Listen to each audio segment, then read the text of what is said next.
Hello दोस्तों, नमस्कार। एक बार फिर से आपका स्वागत है। नए जिलों के आधार पर राजस्थान कला संस्कृति शुरुआत कर चुके हैं। संत संप्रदाय का पार्ट 2 आज पढ़ने जा रहे हैं, जिसमें आज पढ़ेंगे दादू दयाल, रामसनेही संप्रदाय, लालदास जी, हरिदास जी, धन्ना जी और पीपा जी के बारे में। हस्तलिखित नोट से बहुत ही शानदार आपके लिए बहुत ही शानदार आगाज़ हो रहा है आपके लिए पढ़ाई का। तो आप चैनल पर नहीं हो तो चैनल को सब्सक्राइब कीजिए, लाइक कीजिए। बहुत ही कम समय में अपन संत संप्रदाय का बहुत ही छोटा सा टॉपिक पढ़ लेंगे। पार्ट 2 पढ़ रहे हैं आज। पहला पार्ट पढ़ चुके हैं, नहीं देखा तो वे देख लीजिए पीछे जाके। बात कर रहे हैं संत दादू दयाल जी। इनका जन्म हुआ था 1544 को अहमदाबाद, गुजरात के अंदर। प्रथम उपदेश इन्होंने दिए थे 1568 को सांबर, जो जयपुर ग्रामीण में आ गया है अब। दादू पंथ की स्थापना हुई थी 1574 को। अकबर से मुलाकात की थी 1585 को फतेहपुर सीकरी, उत्तर प्रदेश के अंदर। दादू दयाल जी के गुरु का बात करें तो गुरु का नाम था वरदानंद। राजस्थान का कबीर के नाम से प्रश्न पूछा जाता है, बहुत बार प्रश्न पूछा जाता है। दादू दयाल जी को कहते हैं संत दादू दयाल। इनका ग्रंथ पूछे तो वाणी, दादूरा दोहा, दादू वाणी, ये प्रमुख ग्रंथ है इनका। उपदेश स्थल पूछे तो इनका उपदेश स्थल अलग दरिबा के नाम से जाना जाता है।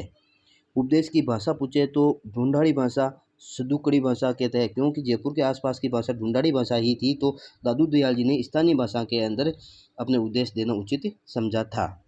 आंदोलन चलाया था, निपंक आंदोलन चलाया था। वेरी वेरी मोस्ट क्वेश्चन आएगा ये। निपंक आंदोलन का संबंध किससे है? संत दादू दयाल जी से है। संप्रदाय पूछे तो दादूपंथी, दादू से दादूपंथी संप्रदाय चलाया था। प्रमुख पीठ नैराना, जयपुर ग्रामीण के अंदर 1602 प्रमुख पीठ है नैराना, जयपुर के अंदर। मृत्यु की बात करें तो दादू दयाल जी की मृत्यु 1603 के अंदर हो गई थी, नैराना, जयपुर ग्रामीण के अंदर। शिष्य बात करें तो 52 प्रमुख शिष्य थे, जिन्हें 52 स्तंभ के नाम से जाना जाता है। 52 स्तंभ के नाम से प्रमुख शिष्यों की मंडली किसे कहा जाता है? तो दादूपंथी संप्रदाय से संबंधित है ये। उत्तराधिकारी इनके गरीबदास जी थे। प्रसिद्ध शिष्य पूछे तो रजब जी थे, जो सांगानेर के पठान थे। सुंदरदास जी थे, नागा शाखा के संस्थापक है। अन्य शिष्य पूछे तो बखान जी, माधो जी, जगन्नाथ जी, बालिन जी, बिस्कंदास जी आदि। आजीवन दूल्हे के वेश में रहने वाले कौन थे? तो आजीवन दूल्हे के वेश में रहने वाले रजब जी थे, जिनकी रचना रज्जवाणी और सरंगी विशेष तौर से महत्वपूर्ण रहेगी आपके लिए। दादू पंथ की शाखाएं, दादू पंथ की 5 शाखाएं हैं। खालसा शाखा, विरक्त शाखा, उत्तरादेश शाखा, खाकी शाखा और नागा शाखा। फिर बात करते हैं संत चरणदास जी की। चरणदास जी की बात करें तो 1703 में जन्म हुआ था, डेरा गांव अलवर के अंदर। मूल नाम इनका रंजीत सिंह था। पिता का नाम मुरलीधर था।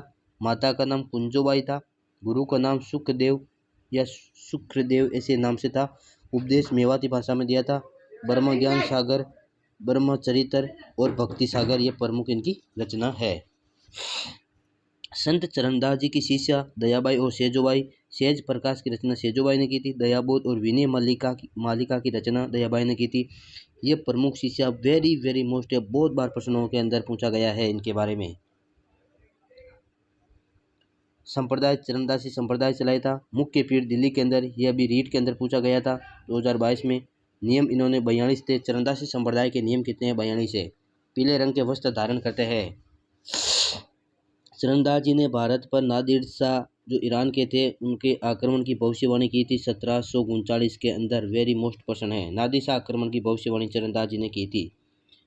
अगले संत रामचरण जी, जिनका जन्म 1719-20 में सोडा गांव टोंके में हुआ था। मूल नाम रामकिशन था। पिता का नाम बख्ताराम था। माता का नाम देवू जी था। कृपाराम जी गुरु के नाम थे। ग्रंथ इन्होंने अर्थ भवानी, जिसे अण भवानी के नाम से भी जाना जाता है, अण भवानी ग्रंथ इनके। संप्रदाय रामसनेही संप्रदाय रामचरण जी ने चलाया था। रामसनेही संप्रदाय की प्रमुख 4 पीठें हैं। शाहपुरा संस्थापक रामचरण जी, प्रमुख पीठ है ये शाहपुरा वाली।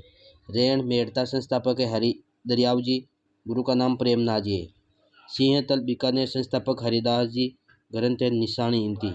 चेड़ापा जोधपुर में संस्थापक इनके संत रामदास जी, इनके प्रमुख संस्थापक है इनके। बात करें फुलडोल मेला शाहपुरा भीलवाड़ा के अंदर लगता है। फिर बात करें संत लालदास जी।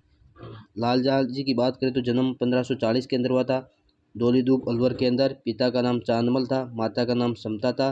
गुरु गदन चिश्ती थे इनके। मेव जाति है यहाँ की प्रसिद्ध। समकालीन अकबर और दादू दयाल जी के ये समकालीन है। उपदेश मेवाती भाषा में दिया था। मृत्यु 1648 के अंदर नंगला जहाज भरतपुर के अंदर संत लालदास जी की मृत्यु हुई थी।